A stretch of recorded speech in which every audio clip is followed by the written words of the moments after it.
अशहदु अन्ना मुहम्मदुर रसूलुल्लाह। गुरुग्राम को गुरुग्राम ही रखना है, एक अच्छा गुरुग्राम बनाने की कोशिश करेंगे।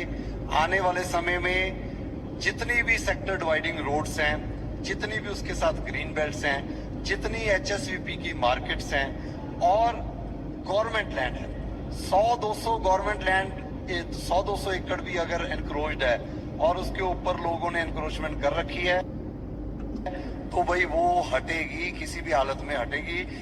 गुरुग्राम को गुरुग्राम ही रखना है। बाबा का बुलडोजर एक बार फिर गरजा है, लेकिन इस बार बुलडोजर जातिवाद पर चला है।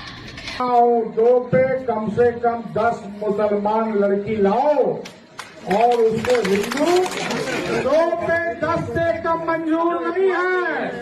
हमको मुसलमानों की 41 लाख लड़कियां चाहिए होगी कि 10 लाख हिंदुओं से शादियां की है मुस्लिम लड़कियों ने। आने वाले दिनों में ऐसी बड़ी संख्या में मुसलमान हिंदू बनेंगे, उस अभियान को भी हम चला रहे हैं और बड़े पैमाने पर चलाएंगे। अमित अपनी मुस्लिम गर्लफ्रेंड को 3 मंजिला से फेंक दिया और उसकी मौत हो गई। देखिए, नाम अमित है और उल्टा रहता, अगर नाम अब्दुल रहता ना तो जितने भी गोदी मीडिया है ना अभी नंगा नाच करते रहते। और जिस अपार्टमेंट से फेंका गया है ना उस अपार्टमेंट को अभी तक जिहादी अपार्टमेंट बना दिया जाता। बोला जाता कि देखिए इस जिहादी ने किस तरह से फेंका होगा, कलमा पढ़ के फेंका होगा कि किस तरह से फेंका रहता। नंगा नाच करके गोदी मीडिया रखता। अमित अपनी मुस्लिम धर्म छोड़ के हम हिंदू धर्म को अपनाएं, पूजा पाठ अरे करने लगे। हिंदू तो ऐसा नहीं करता है कि आप मुसलमान हैं तो धर्म चेंज करें फिर आप ऐसा करें, ऐसा तो नहीं करता। वो मेरा करवाया धर्म चेंज। कैसे करवाया था? वो सब मतलब उन लोग का कहना था कि गंगा नहा करके आएगा, उसके बाद हमको फिर शुगर का मीट भी खिलाया है। हम सभी जिलों में अस्थायी डिटेंशन सेंटर बनाए जाएंगे जहां अवैध घुसपैठियों को रखा जाएगा। इसके बाद इनका सत्यापन कराया जाएगा। घुसपैठियों को नियम अनुसार उनके मूल देश वापस भेजा जाएगा। घुसपैठिए कितने निकले, क्यों जानना है आपको? अमित शाह जी हमेशा घुसपैठ की बात करता है, लेकिन अगर उनसे घुसपैठ को लेकर सवाल पूछते हैं तो इस तरह का जवाब मिलते हैं। लेकिन घुसपैठिए कितने निकले? बिहार में ही हमने देखा 65 लाख लोग निकाल कर साइड कर दिए। इसमें घुसपैठिए कितने हैं ये कब पता चलेगा, ये कब सार्वजनिक? मगर क्यों जानना है आपको? दादा, ये चुनाव के बाद वहाँ पर भी कमल खिलेगा। 2026 में ये ममता बनर्जी की सरकार को मूल समेत उखाड़ कर हम फेंक देंगे। स्पष्ट रूप से कहता हूँ वो हिंदू नहीं है, असल में हिंदू नहीं है, नहीं है, नहीं है। कितनी बार 108 बार कहूँ, 1008 बार कहूँ। सभी को जय श्री राम। ये हिंदू टेम्पल है आपका अपना झंडे वालान मंदिर में, और ये RSS की बिल्डिंग है यहाँ पर अपना झंडे वालान मंदिर में। ये मंदिर का इतिहास 1400 साल पुराना है। सन 1947 से हम यहाँ बैठे हैं और यहाँ पे मंदिर की सेवा कर रहे हैं। सभी श्रद्धालु सेवादारों को दिखाइए, सभी श्रद्धालु सेवादार यहाँ पे वेट कर रहे हैं कि किसी तरीके से कि RSS की कार्रवाई रुके। सिर्फ और सिर्फ RSS को पार्किंग चाहिए, सिर्फ पार्किंग के चक्कर में इस मंदिर को तोड़ा जाता है। क्या सही है? 1400 साल पुराना मंदिर सिर्फ पार्किंग के लिए तोड़ा जा रहा है। इस वीडियो में एक खूबसूरत बिल्डिंग देख रहे हैं और बिल्डिंग के पास एक मंदिर। अच्छा नहीं लग रहा होगा, इसी ने शायद इसको तोड़ा जा रहा है। कुछ लोग हैं जो कह रहे हैं कि बाबर ने मंदिर तोड़कर मस्जिद बनाई है, ये बनाई है, वो बनाई है, औरंगजेब रहमतुल्लाह अलैह ने ये किया है, वो किया है, मुगलों ने ये किया है, वो किया है। लेकिन मेरा एक सवाल है, इस सब जो हो रहा है। हाँ भाई, अंध भक्त और गोबर भक्त, ये तमिलनाडु का नजारा है। अब तुम बताओ, ये घरों से लेकर आए हैं, इसको मतलब इसकी रक्षा करने के लिए लाए हैं या फिर मंडी लेकर जा रहे हैं? अगर मैं गाली गलौज करूंगा ना, पता नहीं कहां से किस किस अंध निकलेगा। इसको शेयर कर। हाँ भाई, अंध भक्तों और गोबर भक्तों, ये तमिलनाडु का नजारा है। अब तुम बताओ, ये घरों से लेकर आए हैं, इसको मतलब इसकी रक्षा करने के लिए लाए हैं या फिर मंडी लेकर जा रहे हैं? कोई व्यक्ति केवल इसलिए महान नहीं हो जाता कि उसे एक महान पद मिल गया हो, एक महान सिंहासन मिल गया हो। सिंहासन किसी को महान नहीं बनाते देवी, महान तो बनाते हैं महान कर्म। जिस प्रकार केवल पुष्प की डाली पर होने से ही कांटों में सुगंध नहीं आती, उसी प्रकार केवल किसी आसन पर बैठने से व्यक्ति महान नहीं हो जाता। हाँ, यदि कोई महान व्यक्ति साधारण से आसन पर भी बैठ जाए तो वो साधारण आसन महान अवश्य हो जाता है। कोई भी सिंहासन सदा के लिए किसी का नहीं होता महादेव। हाँ, उस सिंहासन पर बैठने वाला ये प्रयास अवश्य करता है कि सिंहासन उससे कभी न छूटे। पर एक न एक दिन सिंहासन को उसे छोड़ना ही पड़ता है। विजय और पराजय का ये क्रम तो चलता रहता है दीदी, और चलता भी रहेगा।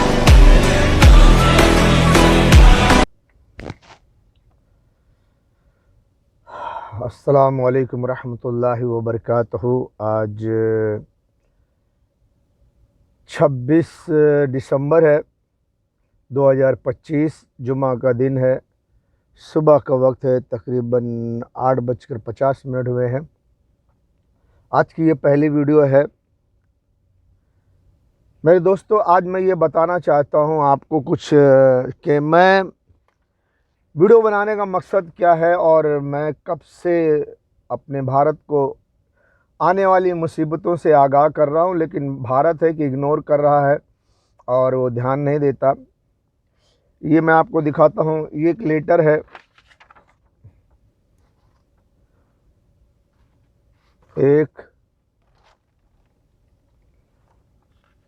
ये यानी एक ही पेज पर दोनों साइड समझ लो। ये पूरा है, दिखा रहा हूँ आपको। 2 पेज का लेटर है ये 2 पेज का लेटर मैंने हिंदुस्तान के बड़ी बड़ी जगह पर दिया था। जैसा कि अगर मैं पुलिस स्टेशन का नाम लूँ तो सबसे पहले मुंबई शहर के जो पुलिस कंट्रोल ऑफिस है, जिसे कमिश्नर ऑफिस भी कहते हैं, वहाँ पर दिया था। और बहुत सारे पुलिस स्टेशन में दिया था, जैसे कि Dadar police station, Worli police station और माहिम पुलिस स्टेशन, और इसके अलावा भी बहुत सारे पुलिस स्टेशन में दिया हूँ। और जहाँ जहाँ उस वक्त मैं देखता था, ये लेटर मैंने बांटना शुरू किया था 2016 से। 2016 से मैं बांटता था। जब मैं 2015 के बाद जब भी मैं वेकेशन में जाता था तो मैं ये लेटर बांटता था पुलिस वालों को, मिनिस्टरों को, उनके ऑफिस में तमाम सरकारी अधिकारियों को बांटता था। जहां पुलिस वालों की गाड़ी खड़ी होती थी, अगर वो देखता था कि बिज़ी नहीं है, आराम से बैठे हुए हैं, तो मैं जाकर उनसे मिलता था, बातचीत करता था और उन्हें लेटर देता था कि आगे चलकर भारत देश को ख़तरा है। अगर आपको जानकारी रहेगी तो आप भारत की सुरक्षा कर सकोगे। भारत में बड़ा उथल पुथल होने वाला है। कुछ बातें मैं उनको बता भी देता था। कुछ पुलिस वालों ने मुझे शाबाशी भी दी, कुछ पुलिस वाले खुश भी हुए और कुछ पुलिस वालों ने कहा भी कि आप ये बहुत अच्छा काम कर रहे हैं, क्योंकि उस वक्त भारत में ज़्यादा हिंदू मुसलमान नहीं था, तो बहुत अच्छे कमेंट करते थे। लेकिन आज की तारीख में ये पुलिस वाले अंग्रेजी बोलेंगे। बहरहाल समझ सकते हो कि अंग्रेजी कौन सी भाषा है आज के दौर की। तो मैंने जो इसमें लेटर में दिया था, ये 2 पेज के लेटर में मैंने उसमें बहुत कुछ आगाह किया था। मैंने उनको साफ तौर से बताया था कि अमेरिका सारी दुनिया की दौलत और सारे दुनिया के मुल्क पर कब्जा करना चाहता है, यानी दुनिया की दौलत उसकी हो और सारी दुनिया के मुल्कों पर उसकी हुकूमत हो। सब पर वो कब्जा करना चाहता है और दुनिया के 7 बड़े मुल्क को वो मारना चाहता है। जैसा कि मैंने नाम भी लिखा हुआ है, रूस, China, Japan, north Korea, south Korea और पाकिस्तान, ईरान वगैरह वगैरह। और इसके अंदर मैंने ये भी लिखा था कि अनकरीब पूरे हिंदुस्तान में हिंदू मुसलमान होगा। हिंदू मुसलमान करके इस देश में बड़ा फसाद बर्पा किया जाएगा। और ये आखिर में है। और बहुत सी बातें, ख़ास करके ये बात भी कि हिंदुस्तान से ईरान में 2 न्यूक्लियर मिसाइल मारने का प्लान होगा और हिंदुस्तान से 2 न्यूक्लियर मिसाइल ईरान में मारा जाएगा। यानी कि प्लान होगा, मार पाने में सक्षम होंगे या नहीं होंगे, ताकत होगी नहीं होगी, मार पाने में कामयाब होंगे नहीं होंगे, ये बात नहीं। अलबत्ता मैंने साफ लिखा था कि हिंदुस्तान से 2 न्यूक्लियर मिसाइल ईरान में मारी जाएगी। यानी कि अर्थात ये कि पूरा प्लान होगा अमेरिका का हिंदुस्तान से ईरान को मारने का। उस वक्त ईरान और इजराइल का और ऐसा कुछ भी नहीं था, लेकिन मैं मेरे ज्ञान के हिसाब से मैंने सब कुछ लिखा। और सारी दुनिया की दौलत पर अमेरिका कब्ज़ा करना चाहता है, सारी दुनिया के मुल्कों पर हुकूमत करना चाहता है। ये सब कुछ मैंने इस लेटर में लिखा हुआ है। और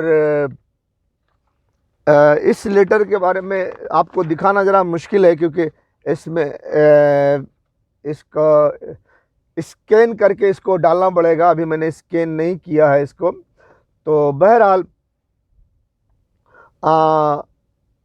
उस वक्त जब मैंने ये लिखकर पुलिस स्टेशन वगैरह वगैरह में और पॉलिटिकल पार्टी में भी, जैसे मैंने बड़े बड़े ऑफिस में जाकर दिया है, खुद जाकर दिया है लेटर, जैसे कि बीजेपी की बड़ी ऑफिस जो दादर में है और शिवसेना भवन में, MNS के पार्टी के उनकी ऑफिस में, राज ठाकरे साहब के ऑफिस में, उद्धव ठाकरे साहब के ऑफिस में, और RSS के ऑफिस में भी गया था मैं, जो बम्बई के एल्फिस्टन के एक रॉक्सी कोई टॉकीज थी जो बंद हो गई है शायद, उसके पीछे उनकी ऑफिस थी। वहाँ जाकर मैं उनके ऑफिस में जाकर उनके लोगों को दिया था। ये सब लेटर बांटा था मैंने जगह जगह तमाम पॉलिटिकल नेताओं के पास और पुलिस स्टेशन में वगैरह वगैरह, यहाँ तक कि मैंने इस लेटर को पूरे मुस्लिम इलाके में भी बांटा था। और भी बहुत सारे लेटर मैंने बांटे थे जिसमें मैंने ये भी लिखा हुआ था कि आने वाले कुछ समय में मुसलमानों पे बड़ी मुसीबत आएगी, मुसलमानों की बहन बेटियों की इज्जत खतरे में पड़ेगी और मुसलमानों का बड़ा कत्लेआम होगा। बहुत कुछ मैंने लिखकर अलग अलग लेटर में मैंने बांटा था।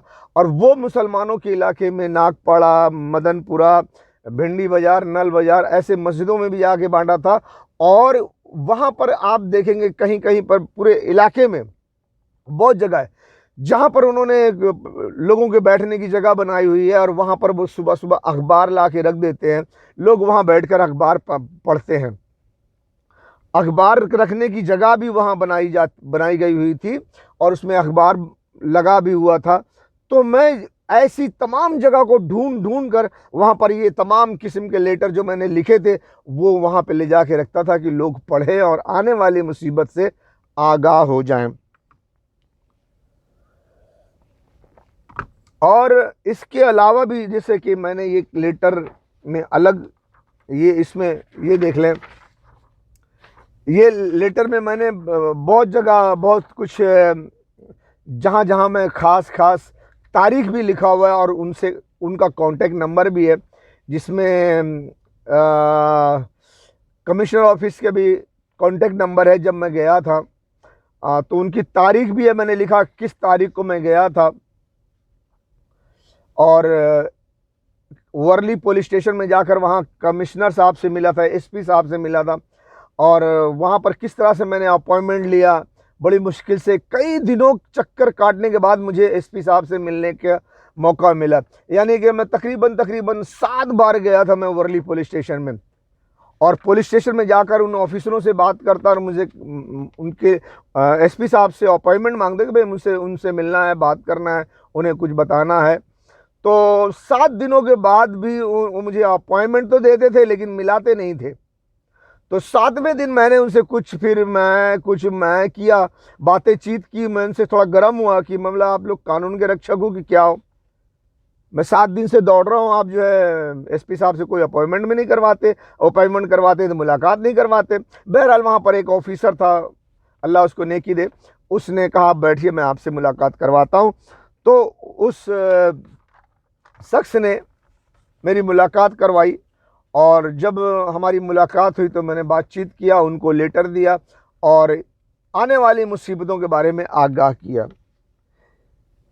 इस लेटर में मैंने ये भी तारीख के साथ लिखा हुआ है मैं कि 16/5/21 को 2021 को मुझे एक दिन के लिए मैं जेल भी गया था। जेल क्या, पुलिस स्टेशन में हथकड़ी लगा के कैद भी हुआ था। मेरे बाएं हाथ में हथकड़ी लगाकर मुझे पुलिस स्टेशन में जंगले से बांध के रखा गया था। मैं लेटर ले करके और माइक्रोफोन में अपने कमेंट्स सरेआम रोड पर बयान करते जा रहा था। दादर के पास माटुंगा में वो सिटी लाइट एक टाकीज है, उसके सामने मच्छी मार्केट है, वहाँ पर मुझे बहुत सारी पब्लिक जमा हो गई, मराठी लोग, हिंदू लोग थे, वो जमा हो गए, उन्होंने मुझे रोक लिया। बहरहाल वहाँ पर पुलिस आई, पुलिस ने मुझे कुछ कहा नहीं, कुछ बोला नहीं, पकड़ा नहीं, लेकिन उन्होंने कहा आपको पुलिस स्टेशन चलना पड़ेगा। मैंने कहा शौक से ले चलिए। मैं पुलिस स्टेशन गया तो वहाँ पर जाकर मुझे हथकड़ी लगी और तकरीबन 1 दिन रात तक मुझे वहाँ पर रखा गया था। 9:30 बजे शाम को उन्होंने हथकड़ी खोली, 9:45 बजे मुझे छोड़ दिया, 10:15 बजे तक तकरीबन मैं अपने घर पहुंच गया। बहरहाल उन्होंने सारी इंक्वायरी की, बातचीत की और बहुत कुछ जो कुछ भी इंक्वायरी की, उन्होंने इंक्वायरी करने के बाद उन्होंने मुझे छोड़ दिया। तो ये सब पंगा करने के बाद मैं आज भी खामोश नहीं बैठा हूं, क्योंकि मैं ड्यूटी करने वाला हूं, नौकरी करने वाला आदमी हूं, लेकिन भारत देश जो है वो तबाही के कगार पर, इसलिए मुझे बहुत कुछ ज्ञान बांटना है। वीडियो के ज़रिए मैं लोगों को बताना चाहता हूं, कोई भी शख्स मेरे बयान को, मेरे ज्ञान को मामूली न समझे। आने वाला समय भारत के लिए बहुत ख़तरनाक है। बहुत पहले से मैं कोशिश कर रहा हूं ये सब समझाने की, बताने की। जब हिंदू मुसलमान भी नहीं किया गया था तब से मैं बता रहा हूं, उससे पहले से बता रहा हूं, और कहीं कहीं मुसलमानों में तो मैं 2002 से भी बता रहा हूं और समझा रहा हूं। लेकिन मुसलमानों ने ही मुसलमान के आलिम, मस्जिद के इमाम तक ने मुझे झूठा कहा, मक्कार कहा और बड़े बड़े ऐसे लफ्ज़ों से नवाजा है, खिताब दिया है। बहरहाल मैं उनको नसीहत करना नहीं छोड़ा, लेटर लिख के दिया, गया, समझाया, लेकिन मुसलमानों को कोई तकलीफ़ नहीं थी उस वक्त, इसलिए उन्होंने मुझे झूठा मक्कार कहा।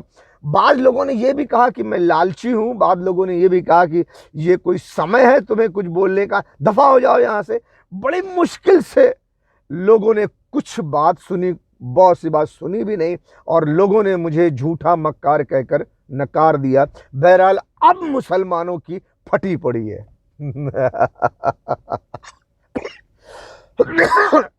अब मुसलमानों की फटी पड़ी है। 2016 में जब मेरी मुलाकात SBI CID ब्रांच में जब मेरी मुलाकात हुई थी, वहाँ मैंने इंटरव्यू के लिए बुलाया था उन्होंने, पुलिस वालों ने, तो मैं वहाँ गया था, तो उन्होंने मुझे बातचीत की थी। उस दौरान भी मैंने CID वालों को ये भी बोला था कि घर बहुत लोगों के गिराए जाएंगे, और वो घर गिराने के मुतालिक से मैंने एक लेटर लिखा था जो 2004 में लिखा था कि दुनिया भर में घर गिराए जाएंगे, लोगों के घर ऐसे गिरेंगे जैसे, यहाँ तक कि ये भी लिख के दिया था कि लोग घर में रहेंगे और एक आवाज़ आएगी धूम, और लोगों का घर सत्यानाश हो जाएगा, गिर जाएगा, लोग भी मर जाएंगे, और जानबूझकर लोगों के घर गिराए जाएंगे। बहुत कुछ, मैं एक लेटर जो लिखा था वो लेटर भी मैंने CID वालों को दिया। एक CID वाले ने लिया, दूसरे CID वाले ने पूछा भी कि ये पर्सनल लेटर है, इसको लेकर क्या करोगे। तो इंटरव्यू लेने वाला CID बोला रख लो, पढ़ेंगे क्या लिखा है क्या नहीं लिखा है। तो उन्होंने लिया था 2016 में, जब मैं गया था, तकरीबन 22 अप्रैल 2016 में मैं वहाँ गया था। ये इसमें मैं लेटर में लिखा हुआ हूँ, CID, जस्ट 1 सेकेंड, हाँ, 21 अप्रैल 2016 को मैं SBI CID ब्रांच में गया था, वहाँ पे मेरा इंटरव्यू था। एक दिन पहले उन्होंने कॉल किया था, उन्होंने बताया था कि अगर आप आ सकते हैं, कब आ सकते हैं।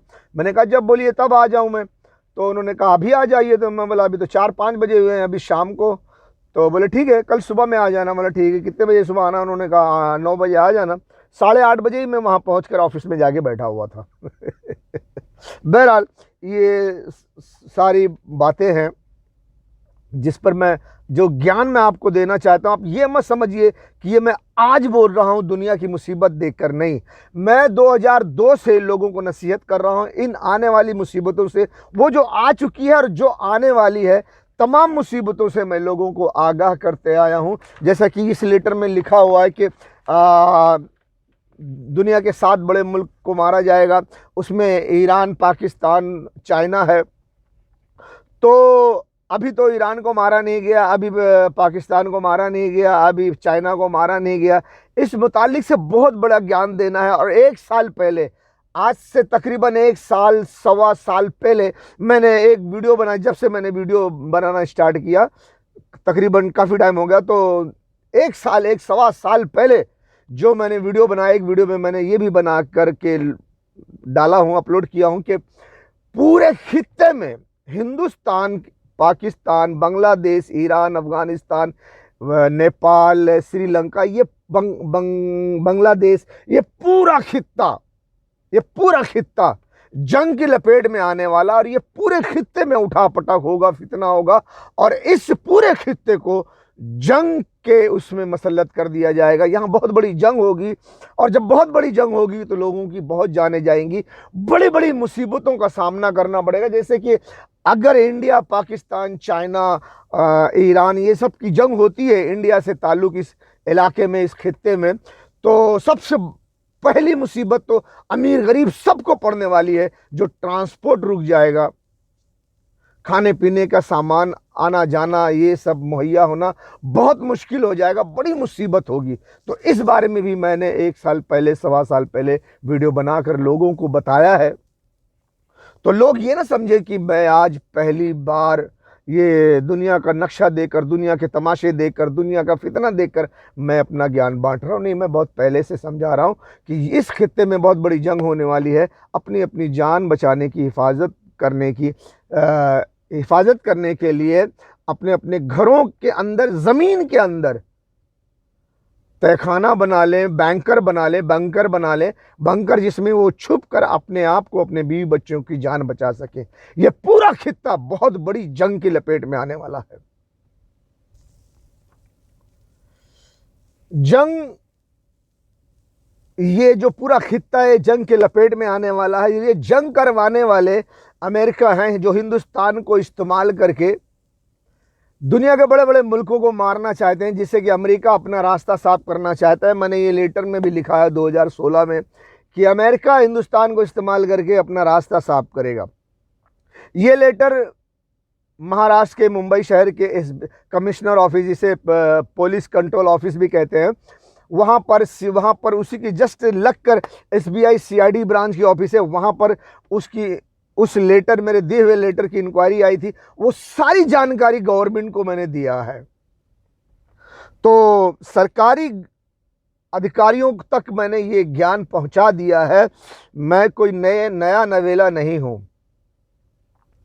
तो आवाम को जहां तक मेरा ज्ञान पहुंचता है, ये याद कर लो कि आने वाले कुछ सालों में, यानी 26, 27, 28, 29, 30, 31, 32, मैंने पहले 24-25 को कहा था कि 24-25 बड़ा डेंजर होगा, बड़ा हिंदुस्तान के लिए बड़ा खतरनाक होगा, और था भी। 24-25 कोई अच्छा साल नहीं गुजरा, लेकिन 24-25, 26-27 मैंने लिखा कि 27 तक, 24-25, 26-27 तक हिंदुस्तान से ईरान में 2 न्यूक्लियर मारा जा सकता है।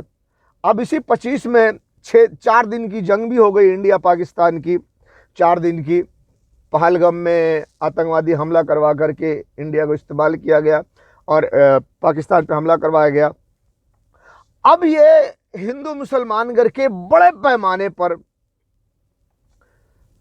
हिंदुस्तान को इस्तेमाल करने का रास्ता बनाया जा रहा है। तो इस पर मैं बात करूंगा आज 2, 3, 4 वीडियो जो बनाऊंगा, क्योंकि आने वाले थोड़े समय में रमज़ान आने वाला है। रमज़ान का 1 महीना पूरा मैं वीडियो नहीं बनाऊंगा। तो इसके लिए मैं चाहता हूं कि उससे पहले मैं लोगों को पूरी तरह से आगाह कर दूं कि वो होशियार हो जाए कि 27, 28, 29, 30 या 26, 27 में भूचाल आने वाला है। भूचाल का मतलब ये नहीं कि पृथ्वी खत्म हो जाएगी, जंग होने वाली है, बहुत बड़ी तबाही होने वाली है। उससे लोगों होशियार हो जाओ। अपने खाने पीने का सामान अपने घर में जमा कर लो कि साल भी, 1 साल 1.5 साल भी लग जाए तो तुम्हारे बच्चे भूख से न मरे। कुछ तो हल्का फुल्का खा लें, जैसे गेहूं है, ड्राई फ्रूट वगैरह अपने पास रख लें, जैसे गेहूं है, चावल है, जमा करके रखें। और ऐसे सूखा हुआ आइटम है, चना है वगैरह वगैरह की आप पानी में उबाल कर भी दे दें तो बच्चे खा के जिंदा रहें। आपको खाने पीने का सामान बड़ी मुश्किल से मिलेगा। 26 में आपको नसीहत किया जाएगा और 27, 28, 29, 30 इसके अंदर बहुत बड़ी जंग हो सकती है। बहुत बड़ी जंग जो ये पूरा खित्ता लरस जाएगा। इंडिया, बांग्लादेश, पाकिस्तान, नेपाल, श्रीलंका, ये ईरान, अफगानिस्तान, ये पूरा इलाका समझ लो कि मगरमच्छ के मुंह में है या डायनासोर के मुंह में है। जितना खतरनाक समझ सकते हो समझ लो। और इस खित्ते में जंग का माहौल बनाने वाला कोई और नहीं, अमेरिका, ब्रिटेन, फ्रांस, इजराइल है, जो हिंदुस्तान को इस्तेमाल करके इस पूरे खित्ते को एक बहुत बड़ी जंग की आग में झोंक देना चाहते हैं, सिर्फ अपने मतलब के लिए, सिर्फ अपना रास्ता साफ करने के लिए। और हिंदुस्तान में बेवकूफ लोगों ने ये कदम उठाया है अमेरिका के लिए, उनसे पैसे लेकर के। और हिंदुस्तान में बहुत सारे एजेंसियां काम कर रही हैं, बहुत सारे दुनिया से आए हुए लोग हिंदुस्तान में काम कर रहे हैं और हिंदुस्तान के लोगों को अपने कंट्रोल में करके उनसे काम करवा रहे हैं। हिंदू, मुसलमान, धर्म, मजहब और तमाम किस्म के टूल्स इस्तेमाल कर रहे हैं जिससे कि वो अपने मकसद में कामयाब हो जाएं। इसलिए हिंदुस्तान में आप बहुत बड़ा फितना फसाद देखेंगे हिंदुस्तान को इस्तेमाल करने के लिए, क्योंकि हिंदुस्तान की सरकार अधर्मी है, अधर्मी है, अधर्मी है, अधर्मी है। कोई मासूमा जिंदा में न तन्हा हो, या रब कोई मासूमा जिंदा में न तन्हा हो, या रब कोई मासूमा जिंदा में न तन्हा हो। पाबंद ना हो आहे, हाय पाबंद ना हो आहे, रोने पे न पहरा हो। या रब कोई मासूमा जिंदा में न तन्हा हो, या रब कोई मासूमा जिंदा में न तन्हा हो, या रब कोई मासूमा जिंदा में न तन्हा हो। पाबंद ना हो आहे, हाय पाबंद ना हो आहे, रोने पे न पहरा हो। या रब कोई मासूमा। क्योंकि ईरान पर डायरेक्ट अमेरिका, इजराइल हमला नहीं कर सकते। अगर वो करते हैं डायरेक्ट ईरान पर हमला, तो ईरान पहली फुर्सत में इजराइल का नामो निशान मिटा देगा। इतनी मिसाइल्स उसके पास, इतने हथियार हैं। और वो इजराइल भी जानता है, अमेरिका भी जानता है, ब्रिटेन, फ्रांस सभी जानते हैं, ऑस्ट्रेलिया भी जानता है। इसीलिए डायरेक्ट ईरान पर हमला कोई नहीं करेगा।